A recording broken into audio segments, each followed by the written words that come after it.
Exercício 4. Dado o volume do cubo, determine a medida da aresta. Utilize dois cálculos diferentes. Tá, o exercício 4, então, você percebeu que ele é o contrário do exercício 3, tá certo? Então, aqui ele tá te dando o volume, o espaço que esse cubo está ocupando. E ele tá pedindo para você a medida da aresta, tá? Quero saber quem é essa aresta, tá? Qual é a altura? Qual é o comprimento? Qual é a largura desse cubo, tá certo? Tá, então, por exemplo, lá no cubinho mágico, tá? Então, tem o cubinho mágico aqui, ó, tá certo? Tá, então, ó, tá?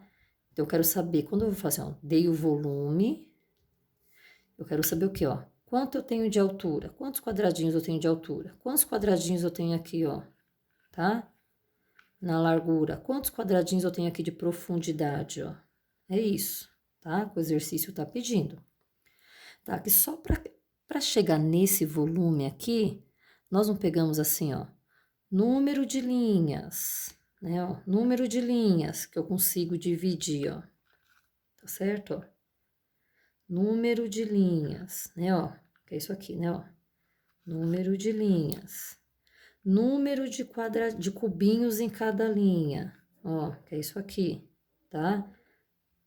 Ó, por exemplo, 3 linhas, em cada linha, 3 cubinhos. Qual é, ó, a altura, tá certo? Quantas camadas, ok? Tá, então vamos lá para o nosso raciocínio. Para chegar aqui nesse volume, nós pegamos aqui, né, ó, número de linhas vezes número de cubinhos nessa linha e vezes número de camadas, que é a altura, não é isso? Tá, então nós estamos procurando o seguinte, ó, número de linhas vezes número de cubinhos em cada linha, vezes número de camadas. Como isso é um cubo, esses números são iguais, ok? Tá, você pode fazer por tentativa, se você não conseguir lembrar mentalmente, por enquanto, depois nós temos um cálculo específico. Então, por exemplo, pode fazer o rascunho aqui, ó, no cantinho. 1 vezes 1 vezes 1. Ah, eu quero saber se 1 vezes 1 vezes 1 vai dar esse 27 aqui de volume, ó. Tá certo? Ó, 1 vezes 1 vezes 1, 1. Ah, não deu.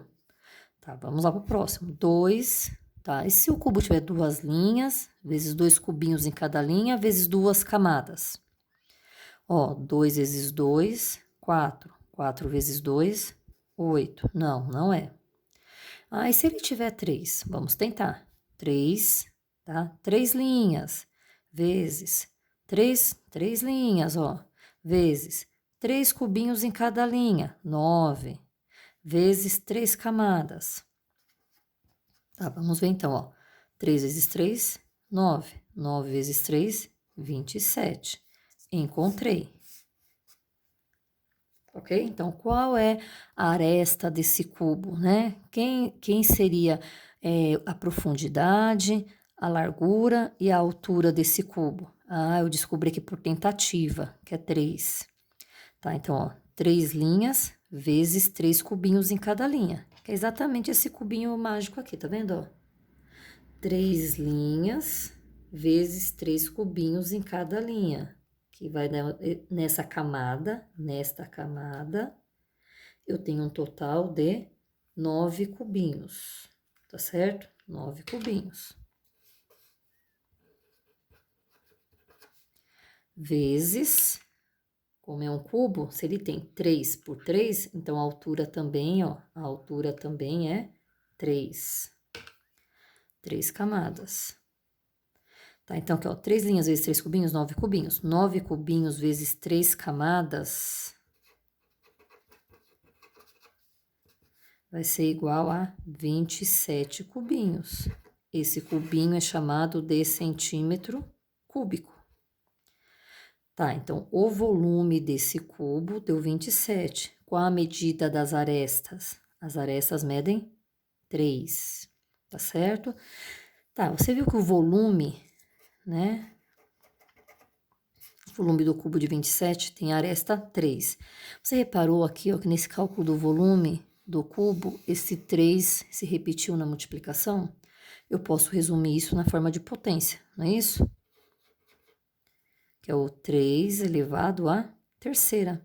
Ou seja, na verdade, estou procurando o que aqui, né? Ó, estou procurando um número que elevado à terceira seja igual a 27. Tá certo? Então, nosso cálculo é esse, nosso raciocínio é esse. Qual é o número que se repete 3 vezes na multiplicação e dá 27, né? Tá, então, por tentativa, nós vimos que é esse número 3. Então, 3 elevado à terceira é igual a 27, que é o 3 à terceira. 3 vezes 3 vezes 3. Tá, mas esse cálculo é um cálculo por tentativa. Eu preciso do cálculo definitivo. Ó, para determinar a potência ao quadrado, né? Ó, por exemplo, um número elevado ao quadrado é igual a 100, não é isso? Tá, que número é este? Nós vimos que nós temos a operação inversa, que vai determinar isso, não é isso? Que é a raiz quadrada. Então, eu faço raiz quadrada de 100. O que a raiz quadrada de 100 vai perguntar para você? Qual é o número que se repetiu 2 vezes na multiplicação e deu 100? Ah, esse número é o 10. Ok, então raiz quadrada de 100 é igual a 10. Tá certo? Então, eu vi que para descobrir essa base da potência, eu fiz uma raiz quadrada, né? Para descobrir a base da potência elevada ao quadrado, eu fiz uma raiz quadrada. Tá, então, usando esse raciocínio, nós vamos aplicar aqui também, ok? Tá, nós queríamos descobrir o quê? Qual é o número que é elevado ao cubo? Qual é o número que se repete 3 vezes na multiplicação e dá 27? Tá, qual é o cálculo? Qual a operação que é efetiva nesse caso? Também é uma raiz, mas não é uma raiz quadrada, porque a raiz quadrada vai perguntar qual é o número que se repetiu 2 vezes na multiplicação. E aqui eu quero descobrir o número que se repetiu 3 vezes na multiplicação. Então, aqui esse índice, ó, é o número 3. Então, nós vamos fazer aqui uma raiz cúbica. Tá? Raiz cúbica de quem? De 27. Tá, então o que a raiz cúbica vai te perguntar? Qual é o número que se repete 3 vezes na multiplicação e dá 27? É isso que a raiz cúbica que vai te perguntar, ok? Tá, então esse número, como nós vimos, é o número 3. Ó, 3 vezes 3, 9. 9, né? Ó, 9. Esse 9 vezes 3, 27. Tá, então, raiz cúbica de 27 é igual a 3. E aí, através da raiz cúbica, ó, eu chego aqui na aresta do meu cubo. Ok? Ó, 3 centímetros. Porque o volume está em centímetro cúbico. Então, a aresta, que é uma medida linear, 3 centímetros.